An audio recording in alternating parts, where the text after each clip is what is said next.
Hey, this is Ishar, and in today's talk, I wanted to address my male viewers here and talk about how to make guy friends.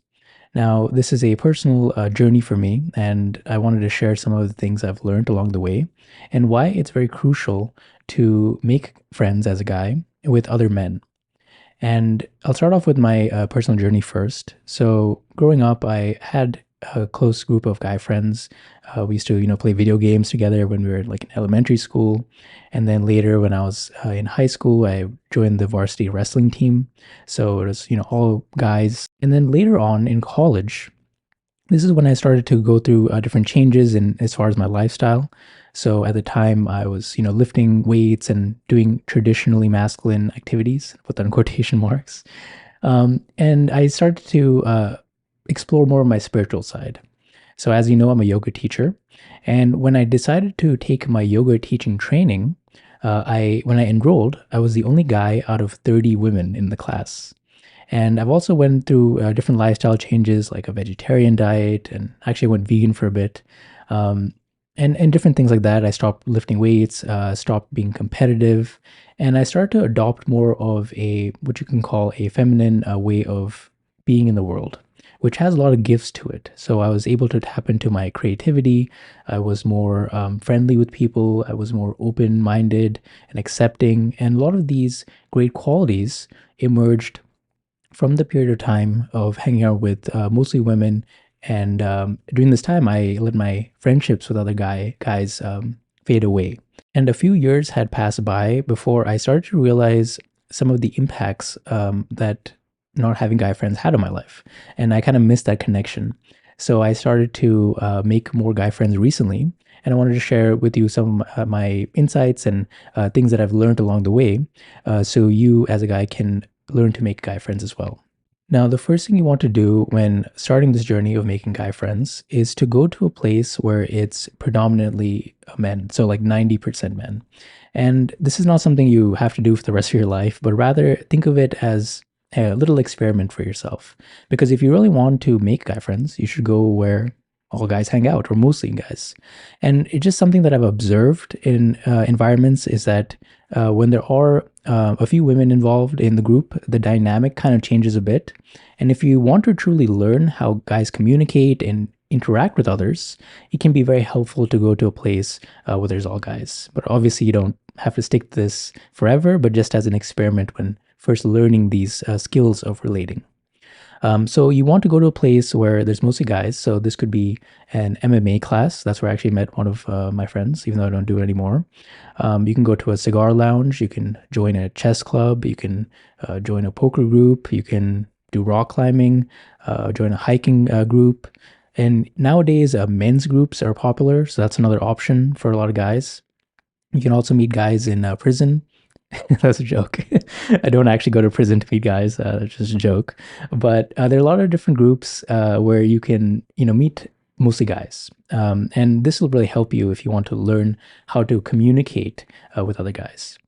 And at first, it'll be very uncomfortable. And I know for me, it was pretty uncomfortable, and I felt out of my element when going to these different circles because I was so used to hanging out with only women. And actually, at the time, all my friends were all women. I had no guy friends. So it was almost like a culture shock to learn some of the ways or relearn some of the ways they would talk to each other and interact with each other. But these are good lessons. So you just want to keep showing up. And that's the crucial part here. So at first, when you go to these different groups to make guy friends, you'll feel very uncomfortable.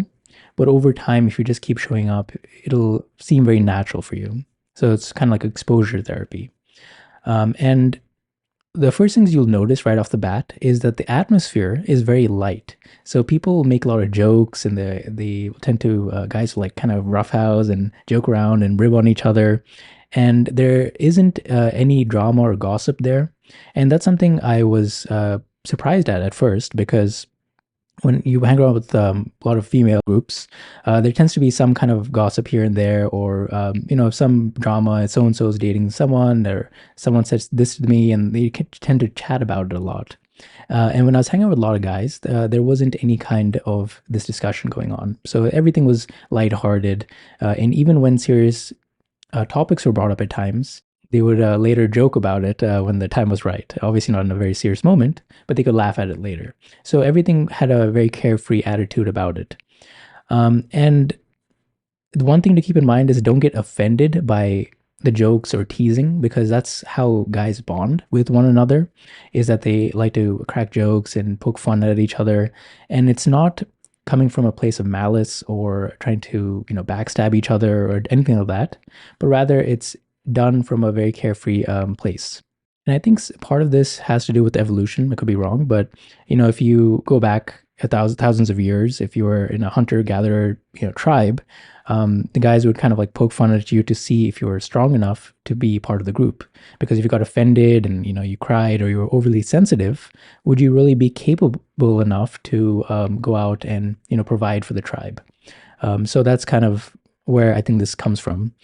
And you can also handle whatever comes at you. So the ability to handle some of this, like jabbing and jokes is actually a good thing because you learn how to become more resilient and also not take yourself so seriously. And don't be offended by the crassness either. So typically, if you go with in all guy groups, it can be, they might say something a little bit offensive here and there, but don't take it too seriously. Now, one things you'll also notice is that men tend to hang around over common activities rather than meeting up just to connect. So the byproduct of that is that it actually takes the pressure off you because the spotlight isn't on you. So you're not meeting up just to hang out one on one, although you certainly will once you get to know a person. But they'll typically meet up over, say, drinks or bowling or an activity or whatever it is.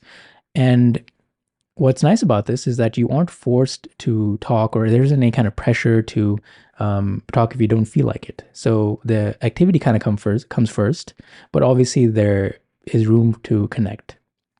And generally, I've noticed men tend to talk when they talk to you, it's from a 45-degree angle rather than face on.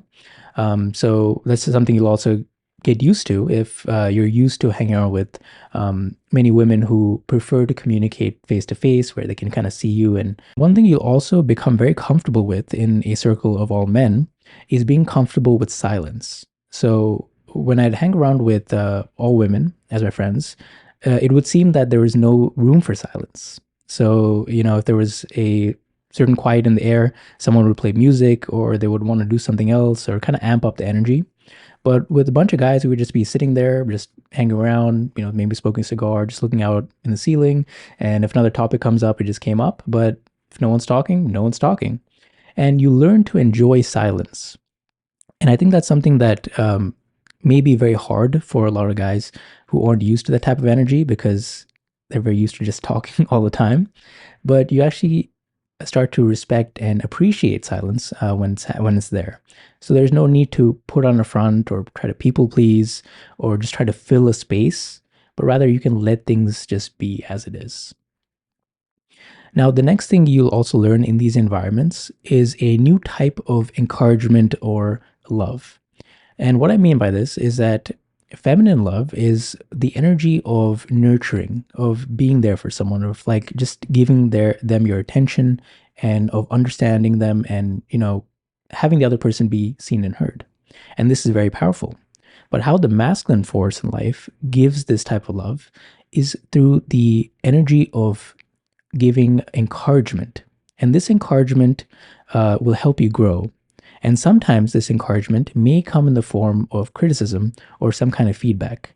Now, this feedback isn't meant to tear you down, although it may seem like it, but rather it is there so you can grow.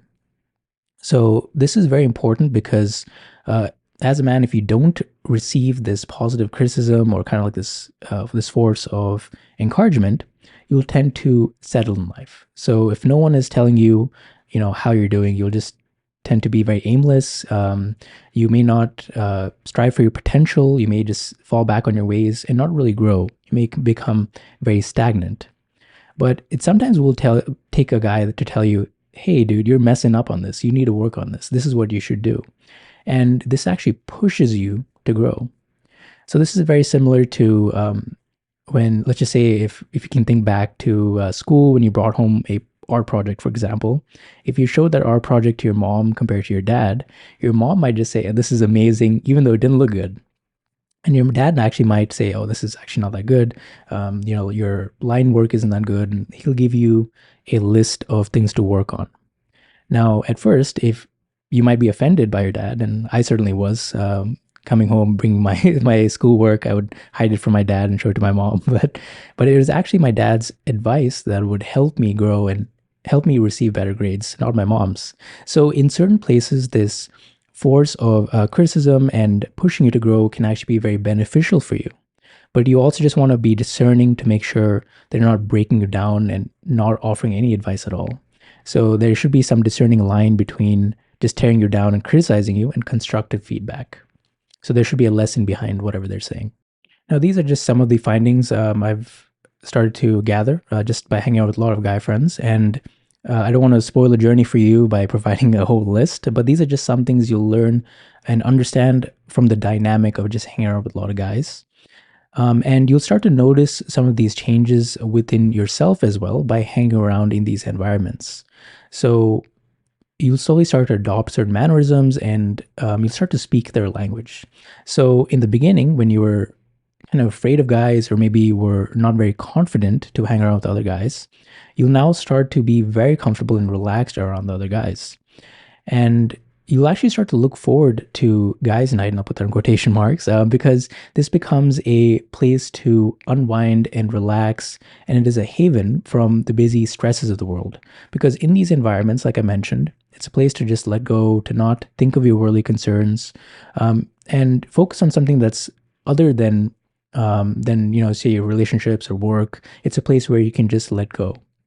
And there's a certain quality of masculinity where it is transcendental to life.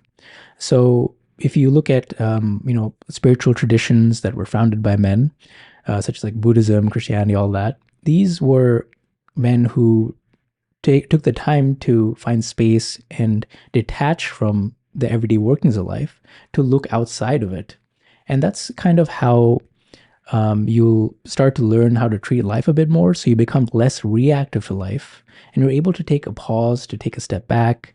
And these uh, spaces of hanging out with a lot of guys will provide that to you. Now, some of the changes you'll notice is you'll start to become less stressed out and less bothered by things due to this quality. Because when you hang around with other calm guys that are just comfortable with silence, that are not really frazzled by things, you'll start to adopt some of that energy as well. Then you'll also gain a drive to give and become more competent. So, one thing that men really value is your competence and your skill in different things. So, there's nothing worse than a man that's totally useless. And that's why a lot of guys will try to bring you up. And if you're inexperienced in a certain skill or trade, they will be very happy to provide you with knowledge. And you talk to any experienced guy, they'll tell you all about different skills and how to improve because they want for you to grow. And you'll start to take on this mentality where you want to grow as well. And this growth is actually a very good thing because when you are in a position where you can share wisdom and give to others, you're actually enriching the lives of other people. Now, the other thing you'll learn is that you become more accepting of other people's shortcomings.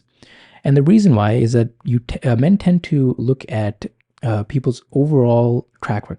So if someone is generally a positive human being and they're doing really well, but say they do one thing that's not very cool, then that is briefly forgiven because they tend to see the bigger picture behind their entire actions. So they'll just say, "Oh, that's a one-off thing," and forgive.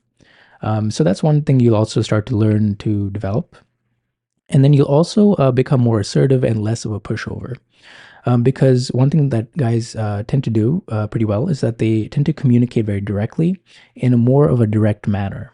So you might hear a guy say, "Hey man, that behavior wasn't cool. Please don't do that again," in a very firm and calm voice. It isn't overly emotional. It isn't reactive. It's very calm, but at the same time very assertive. It's stating one's desires. And if you're used to adopting more of like a passive aggressive or a roundabout way of communicating, this is actually very refreshing because you learn how to communicate your needs in a clear and direct manner without, losing your cool. And that's just a few of the benefits you learn from hanging around with a lot of guys in these male spaces. So I hope you liked this talk on making guy friends and how to form positive male friendships. And what I want to know from you is what steps you'll take today to work on this aspect of your life, if that's something you'd like to work on. So, will you contact lost friends that you haven't been in contact with recently, or perhaps you'll join a men's group, or perhaps an activity where there's a bunch of guys there? Or what will you do today to connect with this aspect of your masculinity and connect with other men so you can grow as a person and really enjoy life a bit more? Because male friendships are very valuable as a guy, and at times as you get older you tend to lose these friendships that you may have had when you're younger, but they are very valuable for your life and can enrich your life in every way. So every guy needs a solid friend that can really support them, and I hope you find that in your life. Thank you for watching.